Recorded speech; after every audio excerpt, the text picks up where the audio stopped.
Jumat 5 September 2025 jadi hari terakhir dari tenggat waktu atau deadline bagi pemerintah memenuhi 17+8 tuntutan masyarakat sipil. Lebih lengkap kita bahas bersama diaspora Indonesia di Denmark, Salsa Erwina. Selamat siang waktu Jakarta, Mbak Salsa. Selamat siang, Mbak Linta. Mbak, ini jadi hari terakhir. Hari ini hari Jumat, tepatnya kalau saat ini udah pukul 12, pukul 41 waktu Indonesia Barat. Anda yakin semua bisa dipenuhi tuntutan 17+8 untuk hari ini? Kalau secara fakta sih pasti nggak yakin ya Mbak Lintang ya, karena ini progresnya terlalu, lambat gitu, kalau menurut saya pribadi. Dan ini ada beberapa banget yang sebenarnya mudah untuk dicapai, tapi masih nggak dilakukan. Tapi namanya kita sedang, berusaha untuk benar-benar mengubah gitu ya, ke arah kesejahteraan masyarakat, kita nggak boleh kehilangan harapan tentang semua tuntutan-tuntutan kita ini. Mhm. Mbak Salsa, ini kan ada 17+8, ada tenggat waktu yang pendek dan juga yang panjang untuk reformasi dengan tenggat waktu Agustus tahun 2026. Untuk yang hari ini saja, yang Mbak Salsa pandang bisa dikerjakan secara cepat, yang possible begitu untuk dilakukan saat ini. Yang mana, Mbak? Ini sebenarnya yang udah mungkin 80% lah ya Mbak Lintang untuk segera bisa dicontreng gitu, sudah sukses. Itu kan tentang pecat politisi yang pernah menyinggung masyarakat kan, dan semuanya sudah melakukan, ada kecuali satu partai ya. Jadi Nasdem, Golkar, Partai Amanat Nasional, yang lain-lain tuh sudah secara proaktif melakukan udah di awal minggu tuh Mbak. Berarti mereka juga mendengarkan kan aspirasi kita dari awal dan udah bertindak cepat untuk memecat gitu. Nah, ini ada satu PDI Perjuangan yang sampai hari ini belum ada pemecatan kepada anggotanya yang pernah menghina masyarakat, yang pernah bilang kalau tidak mau disamakan dengan rakyat jelata gitu ya. Dan juga ada juga tuh yang pernah bilang kalau memang mau mensahkan sesuatu itu harus melalui izin dari ketua umum. Sebenarnya kalau ini aja udah dilaksanakan, udah ada satu poin yang sebenarnya bisa tercapai, tapi jadi nggak bisa karena adanya kelambatan dan ketidaktegasan dari PDIP Perjuangan.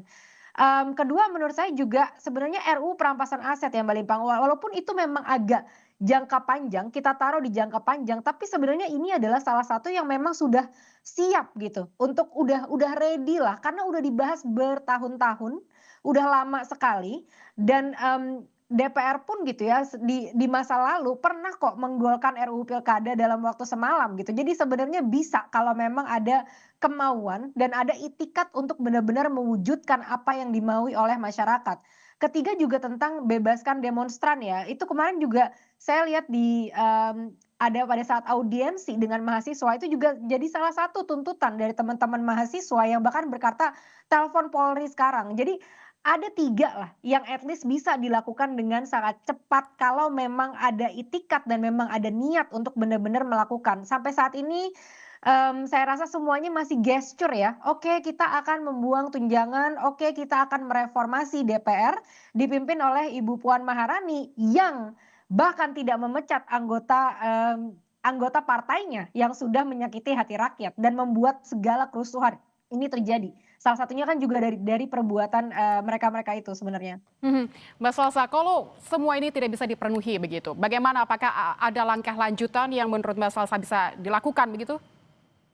Ya, pasti karena, ini semua kan sebenarnya suara dari masyarakat dan kita kembalikan lagi Mbak Lintang kepada masyarakat gitu ya. Justru adanya tuntutan ini kita tidak ingin adanya destabilisasi gitu kan. Jadi dengan adanya demo yang sampai chaos dan lain sebagainya, itu kan akan berimpak buruk yang sangat panjang kepada Indonesia. Makanya kita adakan tuntutan sehingga bisa bisa terlihat nih tuntutan, bisa terlihat itikat-itikat baik dari, DPR-DPR itu sendiri gitu. Dan hari ini pun kita masih ada aksi piknik secara damai dari BEM, hari Minggu nanti masih ada, aksi jalan damai di CFD dan lain sebagainya. Karena yang perlu diingat oleh pemerintah Indonesia, masyarakat adalah penggerak ekonomi dari bangsa ini. Jadi, jangan sampai ketidakpercayaan terhadap pemerintah itu nanti berimpak yang buruk terhadap hal-hal lainnya gitu. Di ketidakpercayaan memunculkan orang ada potensi misalkan tidak mau bayar pajak, karena ini yang paling banyak dikatakan oleh teman-teman di komen gitu ya, "Sudah saya nggak mau bayar pajak lagi," atau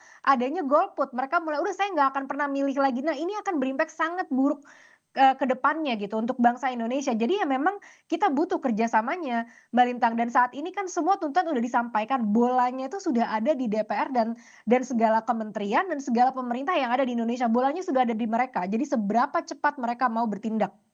Jadi jangan sampai jadi bumerang dan mengembalikan kembali kepercayaan masyarakat. Mbak Salsa, bagaimana pergerakan diaspora di luar negeri? Kita tahu kemarin ada beberapa aksi unjuk rasa juga di beberapa negara di ibu kota negara lainnya seperti di New York, Berlin, dan juga Melbourne. Di tempat Anda sekarang di Denmark seperti apa dan apa yang Anda ketahui?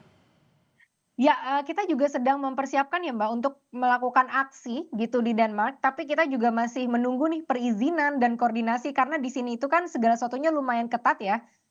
Jadi kita tinggal nunggu aja, jangan sampai kita mau turun ke jalan malah nanti melanggar hukum gitu di sini gitu. Tapi ya itu sudah dalam agenda dan akan terjadi dalam waktu yang, singkat. Mhm.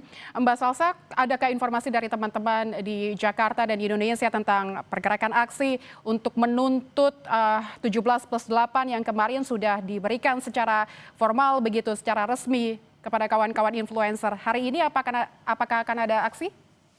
Ya, hari ini, nanti siang dan sore ada aksi piknik damai dari BEM.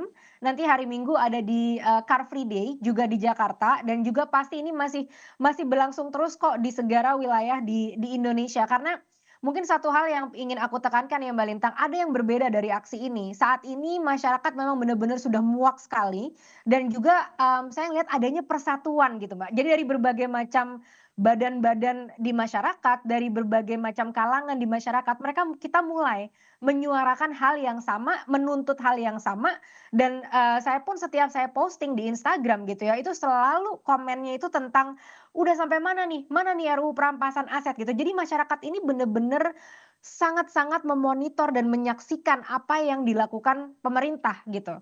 Mhm. Mbak Salsa, 5 September ini akan menjadi deadline begitu. Mungkin pemerintah dan DPR sedang menyaksikan. Apa pesan-pesan Anda yang ingin disampaikan? Singkat saja, Mbak. Segera kerja karyawan, bos-bos ini sudah sangat murka ya, sudah diberikan waktu yang cukup lama untuk bertindak. Kita tidak mau ada lagi yang normatif-normatif, dan tolong untuk karyawan-karyawan di DPR ini, itu harus segera diminta pertanggungjawaban. Partai yang masih kekeh tidak mau memecat karyawan yang sudah menyakiti hati rakyat. Dan untuk partai tersebut, elektabilitas kalian sedang dipertaruhkan di tahun 2029. Mhm. Baik, terima kasih Mbak Salsa Erwina. Semoga ini menjadi catatan terhadap pemerintah dan juga DPR. Semua mata tertuju pada pemerintah dan DPR. Semoga tepat ada solusi dan jawaban tidak lanjut dari tuntutan masyarakat. Terima kasih Mbak Salsa Erwina, diaspora Indonesia di Denmark. Sehat selalu.